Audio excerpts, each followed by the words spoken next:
Hello guys, welcome back to my channel. இன்றைக்கி நம்ம என்ன சம்மரி பார்க்க போகிறோம் அப்படின்னா, தி டையிங் ஈகிள். இதை எழுதினவங்க எட்வின் ஜான் பிராட், இஜே பிராட் அப்படின்னு சொல்லுவாங்க. இவர் ஒரு கெனடியன் ரைட்டர். இந்த பர்டிகுலர் போம் இது வந்து அவரோட ஒரு செலக்டட் போம்ஸ் கலெக்ஷனில் தான் பப்ளிஷ் ஆயிருக்கு. ஓகேவா, 1968 பப்ளிஷ் ஆயிருக்கு. இதோட லைன், ஸ்டான்சாஸ் இது எல்லாமே இவரோட இன்னொரு லார்ஜர் போமில் இருந்து தான் எடுத்திருக்கிறாங்க அப்படின்னு சொல்லப்படுது. இந்த போமே ரொம்ப லென்த்தியான ஒரு நேரேட்டிவ் போம் தான். ஓகேவா, ஹியூமன் அண்ட் ஆல்சோ ஈகிளை வந்து கம்பேர் பண்ணியிருப்பாங்க. டைரெக்டாக ஒரு ஈகிள் அப்படின்றதே ஒரு அத்தாரிட்டியில் இருக்கிற மாதிரி, ஒரு சுப்பீரியர் ஃபிகர் மாதிரி தான் நம்ம யூஸ்வலாகவே போர்ட்ரே பண்ணுவோம். ஸோ ஹியூமனுக்கு அந்த மாதிரியான ஒரு குவாலிட்டி இருக்கும்போது அது எப்போ பிரேக் ஆகுது, அது பிரேக் ஆனால் ஹியூமனோட மென்டாலிட்டி என்ன மாதிரி இருக்கும், and also modernity and tradition இது ரெண்டையுமே கம்பேர் பண்ணி சொல்லியிருக்கிறாங்க. ஓகேவா, ஸோ இதில் வந்து ஈகிளுக்கு ஒரு ஆப்பனண்ட் வர மாதிரி கொடுத்துருப்பாங்க. அந்த ஆப்பனண்ட்டை சில இடங்களில் ஏரோப்ளேனோட கம்பேர் பண்ணியிருக்கிறாங்க. ஓகேவா, எப்படி ஸ்டார்ட் பண்ணுறாங்க அப்படின்னா, இப்போ கொஞ்சம் கொஞ்சமாக லைட்ஸ் எல்லாமே ஃபேட் ஆகிட்டுருக்கு, எல்லாமே மறைஞ்சு போயிட்டுருக்கு. இந்த ஈகிளோட கண்கள் எல்லாமே டிஃபீட் ஆன மாதிரி. ஓகேவா, ரொம்பவே உடஞ்சி போய் அந்த ஈகிளோட ஹெட்டு வந்து கப்டு, நம்மளோட ஷோல்டருக்குள்ளே நம்மளோட தலை போனால் எப்படி இருக்கும், எந்த அளவுக்கு நம்ம குனிஞ்சு இருப்போமோ அந்த மாதிரி அந்த ஈகிளோட ஹெட்டு வந்து அதோட ஷோல்டர்ஸ்குள்ளே லாக் ஆகிருக்கு அப்படின்றத சொல்கிறாங்க. அவ்வளோ அது டல்லாக இருக்குது அப்படின்றத மீன் பண்ணுறாங்க. தென் அதோட ஃபெதர்ஸ் வந்து ரொம்ப வெட் அண்ட் டல் டர்ட்டியாகவும் இருக்குது அப்படின்றத சொல்கிறாங்க. அந்த விங்ஸ் இருக்கும் இல்லையா, ஈகிள் அப்படின்றதே ஒரு ஜைஜாண்டிக்கான ஒரு பேர்ட். அந்த பேர்டோட லார்ஜ் விங்ஸ் வந்து அது விரிஞ்சிருக்கும் போது சைட்லலாம் அது நல்லா ஸ்ப்ரெட் ஆகி இருக்கும். அதை ஒடுக்கி வச்சுருக்கும் போது அதோட டெய்ல் அந்த எண்ட் ஆஃப் தி பேர்டை வந்து டச் பண்ணுற மாதிரி இருக்கும் இல்லையா. ஸோ அந்த பேர்டோட டெய்லோட எட்ஜை டச் பண்ணுற மாதிரி இந்த விங்ஸோட எட்ஜஸ் இருக்குது அப்படின்றத சொல்கிறாங்க. விச் மீன்ஸ் அந்த பேர்டு வந்து ரொம்ப ஒடுங்கி போய் இருக்குது அப்படின்றத சொல்கிறாங்க. ஈகிள் அப்படின்னாலே அது ரொம்ப கம்பீரமாக நிற்கும் அப்படின்னு தான் சொல்லுவாங்க.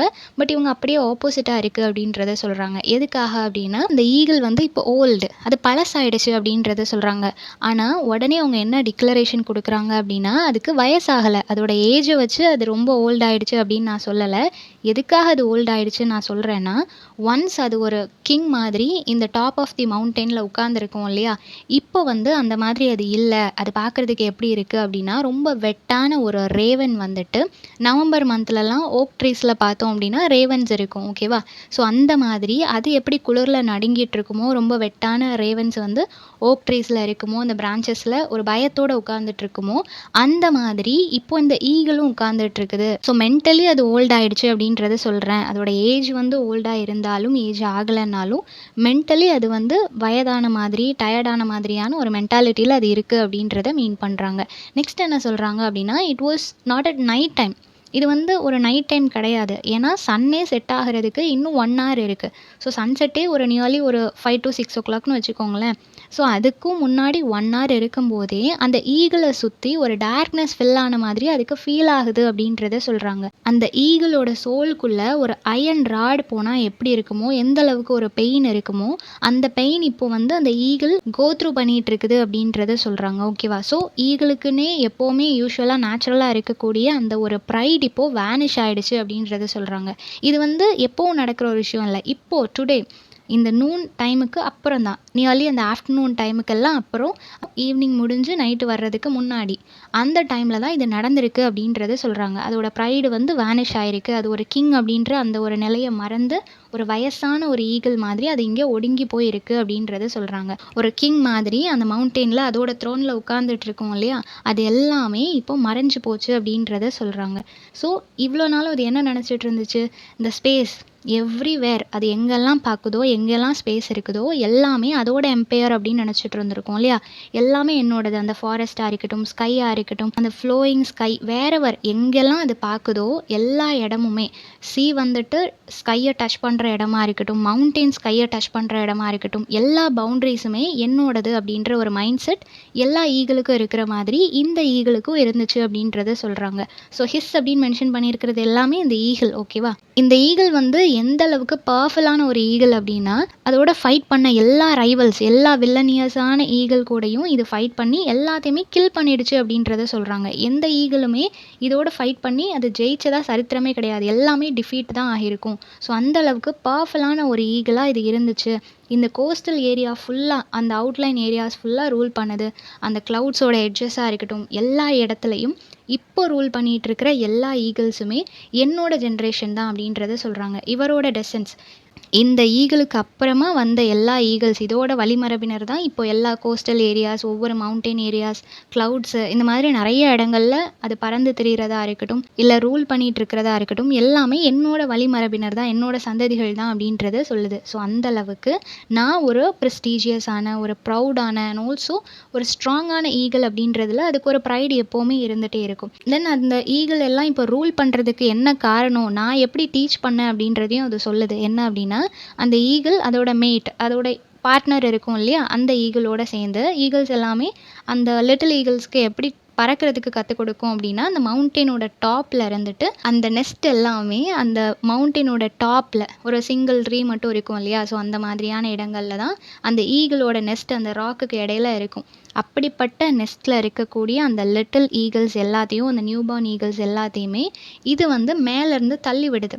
ஸோ அப்படி தள்ளி விடும்போது அதுதான் அந்த லிட்டில் ஈகிள்ஸ்க்கு ஒரு ட்ரையல் மாதிரி இருக்குது. ஃபர்ஸ்ட்டு ட்ரையலாக அது அப்போ தான் பறக்க ஆரம்பிக்குது. பயத்தில் மேலேருந்து கீழே விழுந்துருமோன்ற பயத்தில் அப்போ தான் அது பறக்க கற்றுக்குது.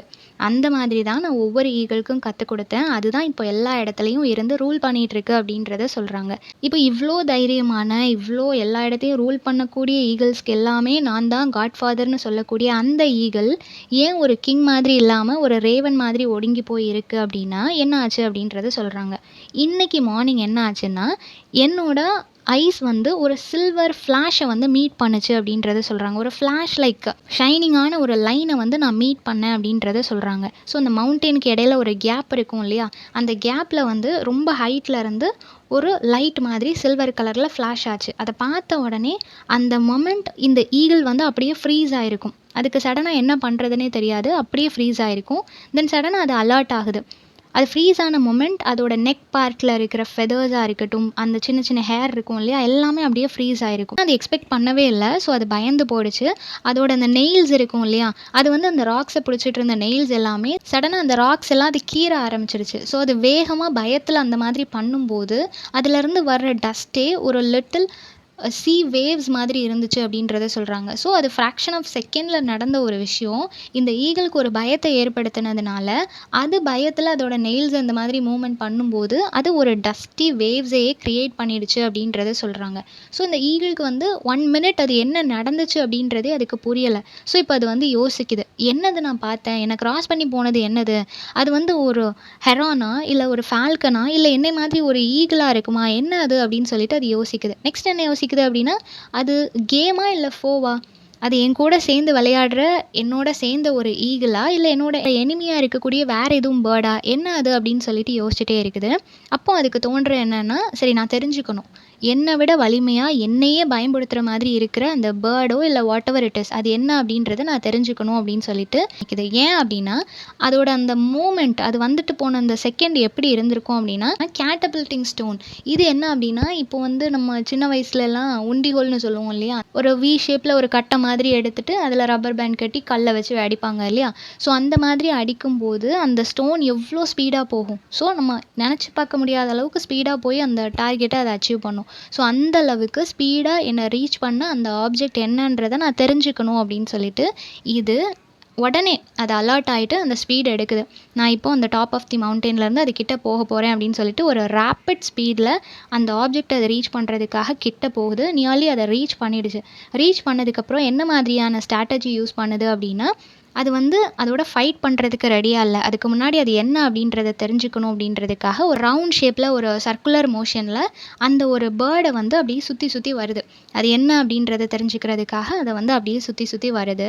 அது வந்து அப்ஸ் அண்ட் டவுன்ஸ் மோஷனில், ஓகேவா, ஸ்ட்ரைட்டாக சுற்றாமல் கொஞ்சம் அப்ஸ் அண்ட் டவுன்ஸில் ஸ்லைட்லி அது மூவ் ஆகிட்டே இருக்கிற மாதிரி அந்த ஆப்ஜெக்டை சுற்றி சுற்றி வருது. அப்போ அது என்ன தெரிஞ்சுக்குதுன்னா, சரி இதுவும் ஒரு பேர்டு தான் அப்படின்றத தெரிஞ்சுக்குது. ஃபெதர்ஸ் மாதிரிலாம் இருந்த உடனே அதுவும் ஒரு பேர்ட் தான் அப்படின்றத தெரிஞ்சுக்குது. ஆனால் இது வரைக்கும் ஹெவனாக இருக்கட்டும், எர்த்தாக இருக்கட்டும், இந்த மாதிரி ஒரு பேர்டை அது பார்த்ததே கிடையாது. ஏன்னா ஈகிள் ரொம்ப டாப் ஆஃப் தி ஸ்கை வரைக்கும் அது பறந்து போகும் இல்லையா. ஸோ அவ்வளோ தூரம் பறக்கக்கூடிய அந்த ஈகிள் இது வரைக்கும் இந்த மாதிரி ஒரு பேர்டை பார்த்ததே இல்லை அப்படின்றத சொல்லுது. ஸோ அது என்ன நினைக்குதுன்னா, ரொம்ப லாங் பிஃபோர் அந்த ஏன்ஷியன் பீரியட்லலாம் இருக்கக்கூடிய ஈஸியாக ஒரு அதோட ப்ரேயோட அந்த ஃப்ளெஷ்ஷை எடுத்துகிட்டு போகக்கூடிய அந்த ஒரு பேர்டாக இருக்கலாம் அப்படின்ற மாதிரி அது நினைக்குது. இப்போ அந்த ஈகிள் வந்து அப்படியே வச்ச கண்ணு வாங்காமல் ஸ்டேரிங் அந்த பேர்டை வந்து அப்படியே பார்த்துக்கிட்டே இருக்குது. அப்படி பார்க்கும்போது அதுக்கு என்ன ஃபீல் ஆகுது அப்படின்னா, அந்த பேர்டோட ஷேடோ இருக்குது இல்லையா, அது வந்து மூவ் ஆகும்போது ஒரு பெரிய ஹியூஜ் பேட் ஒரு வௌவால் இருந்தால் அது ரெக்கையை விரித்து பறக்கும்போது என்ன மாதிரி ஷேப்பில் இருக்குமோ அதே மாதிரி இந்த பேர்டும் பார்க்குறதுக்கு இருக்குது அப்படின்றத சொல்கிறாங்க. அண்ட் ஆல்சோ எர்த்தில் அது கடந்து போகும்போது அதோட அந்த ஷேடோ வந்து அவ்வளோ ஹியூஜ் ஷேடோவாக பார்க்க முடியுது அப்படின்றத சொல்கிறாங்க. ஸோ அது ஒரு ப்ளூ மவுண்டெயின் லேக்ஸ் இருக்குது இல்லையா, அந்த ப்ளூ மவுண்டெயின் லேக்ஸே இதோட ஷேடோவால் டார்க்கன் ஆகுது. ஸோ அந்த அளவுக்கு இது ஒரு ஹியூஜ் ஃபெதர்ஸோடைய ஒரு பேர்டாக இருக்குது அப்படின்றத சொல்கிறாங்க. ஸோ இதுக்கு தான் சில கிரிட்டிக்ஸ் என்ன சொல்கிறாங்க அப்படின்னா, மேபி அவங்க ஏரோப்ளேனை மீன் பண்ணியிருக்கலாம். ஏன் அப்படின்னா அது வந்து இது வரைக்கும் எர்த் அண்ட் ஹெவனில் பார்த்ததே இல்லைன்னு சொல்லுது. ஸோ ஒரு பேர்டு தெரியாத இன்னொரு பேர்டாக இருக்க முடியாது. ஸோ கண்டிப்பாக அது டெக்னாலஜி டெவலப்மெண்ட், அது ஏரோப்ளேனாக தான் இருக்க முடியும். அதுதான் ஈகிள் அளவுக்கு அது வானத்தில் பறக்கும் அண்ட் ஆல்சோ லார்ஜ் சைஸில் இருக்கும். அது ஒரு சில்வரி எஃபெக்டை வந்து க்ரியேட் பண்ணும். அதோட ஃபெதர்ஸ் எது அப்படின்றது, அதோட ப்ராப்பரான ஸ்ட்ரக்சர், அது ஒரு பேர்டாக எதையுமே இதால் ப்ராப்பராக ஐடென்டிஃபை பண்ண முடியாமல் இருக்குது இல்லையா. ஸோ கண்டிப்பாக 90% அது வந்து ஒரு ஏரோப்ளேனாக இருக்கலாம் அப்படின்னு சொல்லி நிறையா கிரிட்டிக்ஸ் சொல்கிறாங்க. இப்போது சடனாக அது என்ன நினைக்குது அப்படின்னா, அதால் ஒரு கன்க்ளூஷனுக்கு வர முடியல, இது இந்த பேர்டு தான் அப்படின்னு சொல்லிட்டு ஒரு கன்க்ளூஷனுக்கு வர முடியல. ஸோ அது என்ன யோசிக்குதுன்னா, மேபி இது ஒரு ஃப்ளையிங் ட்ராகனாக இருக்குமோ அப்படின்னு சொல்லி நினைக்குது. தென் இந்த ஈகிளோட ஹெட், பாடி, விங்ஸ், டெயில் இது எல்லாமே ரெடியாக இருக்குது, அதை வந்து அட்டாக் பண்ணுறதுக்கு ரெடியாக இருக்குது. பட் கொஞ்சம் யோசிக்குது, பார்க்குது அந்த பேர்டோட அந்த ஸ்டன்னிங்கான ஒரு நேச்சர், எதை பற்றியும் கவலைப்படாமல் அதோட கண்கள் வந்து அப்படியே சுற்றிட்டே இருக்கிற மாதிரி இதுக்கு ஒரு ஃபீல் ஆகுது. மேபி அந்த ஏரோப்ளேனில் இருக்கக்கூடிய ஃப்ரண்ட்டில் இருக்கக்கூடிய சின்ன அந்த ஒரு ஃபேனாக இருக்கலாம், அது வந்து சுற்றிட்டே இருக்கிறத இது வந்து நோட்டீஸ் பண்ணுது. ஓகேவா, அது ஸ்டாப் ஆகாமல் ரொட்டேட் ஆகிட்டே இருக்கிறத பார்க்கும்போது இந்த ஈகிளுக்கு ஒரு பயம் வருது. ஸோ ஃபைட் பண்ணலான்னு ரெடி ஆகிற அந்த ஒரு ஈகிள் ஒரு நிமிஷம் பயந்து அப்படியே நிற்கிது.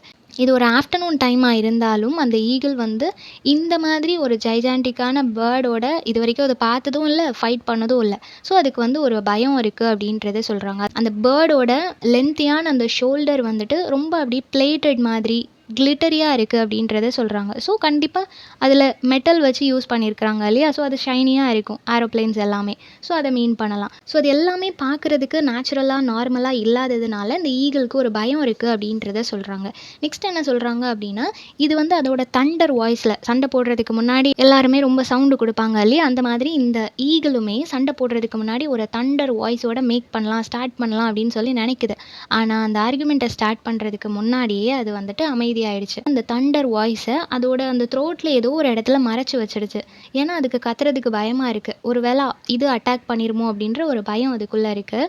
இப்போது அந்த ஈகிள் வந்து அதுக்கு பயங்கர கோவம் வருது, ரொம்ப டிஸ்டர்பிங்கான ஒரு மைண்ட் செட்டில் இருக்குது, ரொம்ப அது வந்து ஏமாந்து போன மாதிரியும் இன்சல்ட் ஆன மாதிரியும் அதுக்கு ஃபீல் ஆகுது. ஏன் அப்படின்னா இது இவ்வளோ எஃபர்ட் போட்டு அதை தாக்கணுமா, அதை என்ன பண்ணன்னு யோசிச்சுட்டு இருக்கும்போது அந்த ஒரு ஏரோப்ளேன் வந்து ஈஸியாக இதை க்ராஸ் பண்ணி போயிடுச்சு. இதை கண்டுக்கவே இல்லை, இதை ஒரு பொருட்டாகவே அதை மதிக்கலை, கன்சர்னே பண்ணாமல் அது போயிட்டதுனால அது இந்த ஈகிளுக்கு பயங்கர ஷேம்ஃபுல்லாக ஃபீல் ஆகுது.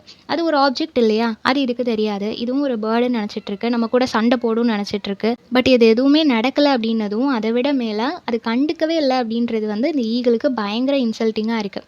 அது நீட்டாக அதை கட் பண்ணிவிட்டு ஒரு கர்வ் மாதிரி ஒரு ஸ்லைடு மாதிரி அந்த ஈகிளே தாண்டி போயிடுச்சு அப்படின்றது சொல்கிறாங்க. ஸோ இப்போ அந்த ஈகிளுக்கு அதுதான் சுப்பீரியர் மாதிரி ஃபீல் ஆகுது. இந்த ஒரு இன்சல்ட்டை அந்த ஈகிளால் தாங்கிக்கவே முடியலை. ஸோ அது வேற எங்கேயோ இருந்து ஒரு ஏலியன் மாதிரி வந்துட்டு என்னோட டெரிட்டரிஸ் எல்லாமே எக்ஸ்ட்ராவாக அது இந்த இடத்துலலாம் ட்ராவல் பண்ணிவிட்டு டிஸப்பியர் ஆகிடுச்சு அப்படின்னு சொல்லிட்டு இது ஃபீல் பண்ணிகிட்ருக்கு. இப்போ அகெயின் ஸ்டார்டிங்கில் நம்ம பார்த்தோம் இல்லையா, அந்த ஒரு பொசிஷனில் இப்போ அந்த ஈகிள் இருக்குது. என்ன நடந்துச்சு அப்படின்றத பார்த்தாச்சு.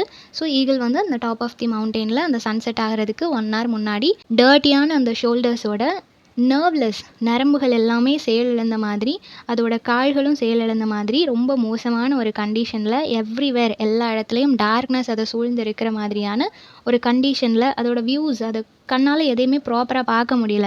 அந்த ஷார்ப்பான ஐ பவர், ஐ சைட் எல்லாமே இப்போ இல்லை, எல்லாமே ரொம்ப பிளர்ரான மாதிரி அதுக்கு ஃபீல் ஆகுது.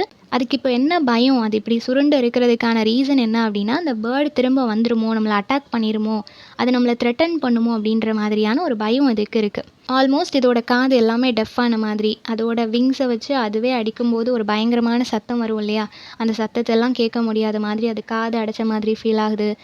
ஐசைட் எதுவுமே ப்ராப்பராக இல்லை, அதால் பார்க்க முடியல, எவ்ரிவேர் டார்க்னஸ் இருக்கிற மாதிரி இருக்குது. அதோட ஓன் எம்பையரே அதோடதாக இல்லாத மாதிரி, அதை வேறு ஏதோ ஒரு கிரியேச்சர் வந்து ஆக்கியபை பண்ணிட்ட மாதிரி அதுக்கு ஒரு ஃபீல் இருக்குது அப்படின்றத சொல்கிறாங்க. ஸோ இந்த மாதிரி ஒரு பயத்திலேயே அது கொஞ்சம் கொஞ்சமாக இறந்துட்டுருக்கு அப்படின்றத சொல்கிறாங்க. ஸோ இத தான் சொல்றாங்க. மனுஷனுக்கு பயம்னு ஒண்ணு எப்போ வருதோ, அவன விட சுப்பீரியரா ஒரு விஷயத்த பார்க்கும்போது, அவனே அவன அழிச்சுக்கிறான் அப்படின்றத சொல்றாங்க. அண்ட் ஆல்சோ ட்ரெடிஷன் அப்படின்ற ஒரு விஷயம் நம்மள எந்த அளவுக்கு சேஃப் அண்ட் செக்யூர்டா வச்சிருந்துச்சு. இப்போ மாடர்னிட்டி அப்படின்ற ஒரு விஷயத்த தேடி ஓடும்போது, டெக்னாலஜிய தேடி ஓடும்போது, எந்த அளவுக்கு நம்ம அதில பயத்தோட யூஸ் பண்ணிட்டுருக்கிறோம், பயத்தோட வாழ்ந்துட்டுருக்கிறோம் அப்படின்றதையும் சொல்றாங்க. ஸோ இந்த சம்மரி எல்லாருக்கும் புரிஞ்சிருக்கும்னு நெனைக்கிறேன். நெக்ஸ்ட் என்ன டாபிக்ல வீடியோ போடலாம்னு சொல்லி கமெண்ட் பண்ணுங்க. தேங்க் யூ ஃபார் வாட்சிங்.